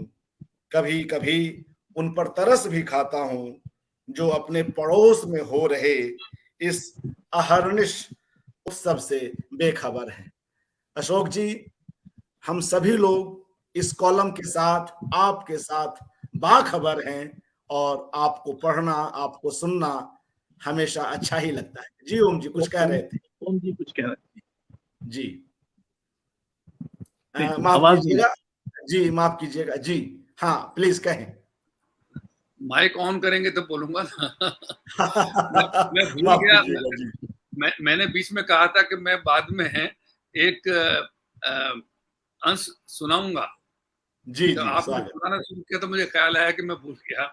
मैंने जो ट्विटर पे पोस्ट किया था, जी और चूंकि अखबार में अखिलेश जी बता रहे थे कि उस दौर में पढ़ सकते थे, पर अब चूंकि ऑनलाइन आ गया है तो सब लोग शायद न पढ़ सकते हों। ये अभी अशोक जी ने पिछले हफ्ते लिखा था, आपको नहीं आती तो आप जाने, हमको आती है शर्म। मुझे शर्म आती है और मुझे इसका एहसास है कि ऐसे लाखों हैं जिनको शर्म आती है। अपनी शर्म की गाथा कहना या उसे गाना अच्छी बात नहीं है, पर फिर अच्छी बात तो झूठ बोलना, हिंसा और हत्या करना, घृणा फैलाना भी नहीं है। तो इन दिनों बहुत जोर शोर से सफलता के साथ हो रहा है। मुझे अपनी बेचारगी पर शर्म आई जब लाखों की संख्या में अपने ही देश में बेगाने हुए लोग, स्त्रियां और बच्चे अपने गांव घरों की ओर हजारों किलोमीटर की दूरी पैदल पार करते हुए बिना किसी सुविधा के चिलचिलाती धूप में जाने के लिए विवश हुए। शर्म आई कि राज्य ने रेलगाड़ी या यातायात के अन्य साधन देने में निष्क्रियता दिखाई। दूसरों द्वारा ऐसी सुविधा दी जाने पर अड़ंगे अटकाए, बढ़ा चढ़ाकर किराए चाहे। अपने घरों में बंद हम स्वयं असहाय थे। इस अर्थ में हम कोरोना प्रकोप के लॉकडाउन में कुछ नहीं कर सकते थे। शर्म आई जब अखबारों ने बताया कि पवित्र नदी गंगा के कछार में हजारों लाशें रेत में दबाई बरामद हुई, क्योंकि उनके दाह संस्कार की व्यवस्था नहीं की जा सकी। मृतकों का अपमान हुआ और हम कुछ नहीं कर सके। शर्म आती है जब हर दिन स्वामी भक्त पुलिस को कोई न कोई अदालत मनगढ़ंत आधारों पर लोगों को अभियुक्त बनाकर जेल में डालने पर फटकार लगाती है, पर किसी का बाल बांका नहीं होता और निरपराधों को पकड़ने के उसके उत्साह में कमी नहीं आती। शर्म आती है जब खुलेआम दिन दहाड़े अल्पसंख्यकों को घायल किया जाता है, किसी की हत्या कर दी जाती है, बिना किसी कानूनी प्रावधान के बुलडोजर चलाए जाते हैं। शर्म आती है कि महंगाई, बेरोजगारी, हिंसा, गरीबी, बर्बरता आदि में लगातार हो रही बढ़ोतरी के बावजूद जननायकों की लोकप्रियता में कोई कमी नहीं आती। शर्म आती है जब इतिहास, परंपरा, संस्कृति आदि के बारे में राजनेता अवैध, निराकार, भड़काऊ बयान देते रहते हैं और विद्वान और विशेषज्ञ उनका प्रतिकार नहीं करते। हर दिन शैक्षणिक संस्थानों की स्वायत्तता में कटौती की जा रही है और लाखों की संख्या में फैले शिक्षक इसका विरोध नहीं करते। शर्म आती है कि मेरी भाषा को सार्वजनिक संवाद में झगड़ालू, लांछनकारी, घृणा उपजाऊ, गाली गलौज से भरी भाषा बनाया जा रहा है और हम में से अधिकांश अपनी मातृभाषा का यह प्रदूषण और अपमान हर दिन मुदित मन से देखते सुनते रहते हैं। शर्म आती है कि स्वतंत्रता के 75 वर्ष पर हमारे संवैधानिक मूल्यों, स्वतंत्रता, समता, न्याय में कटौती हो रही है और हम कुछ भी नहीं कर पा रहे हैं। आपको नहीं आती तो आप जाने, हमको शर्म आती है, जिनको आती है वे इसे समझ सकते हैं। मैं भारतीय हूँ, नागरिक हूँ, जिंदा हूँ, इसलिए शर्म आती है। ये मैंने कहा था कि उनकी जो सामाजिक जागरूकता और राजनीतिक प्रतिबद्धता जो स्तंभ में पिछले दिनों में मुखर होती चली गई, इसलिए इसका मैंने एक प्रमाण जी सुनाऊंगा। जी, निश्चय ही यह बेहद संदर्भानुकूल प्रसंग रहा और उसका पाठ भी। बहुत बहुत शुक्रिया ओम जी, अखिलेश जी, प्रियदर्शन जी, अशोक जी और अखिलेश जी। अखिलेश जी कह रहा हूं तो संपादक, लेखक और चित्रकार लेखक दोनों के लिए कह रहा हूं। आप सभी लोगों का हार्दिक आभार कि समय निकाल सके और इतनी महत्वपूर्ण चर्चा संभव हो सकी। तमाम मित्रों की प्रतिक्रियाएं मिलती रही, उन सभी का हार्दिक धन्यवाद। आप सभी की अनुमति से यह कार्यक्रम यहीं पर समाप्त होता है। जी नमस्कार।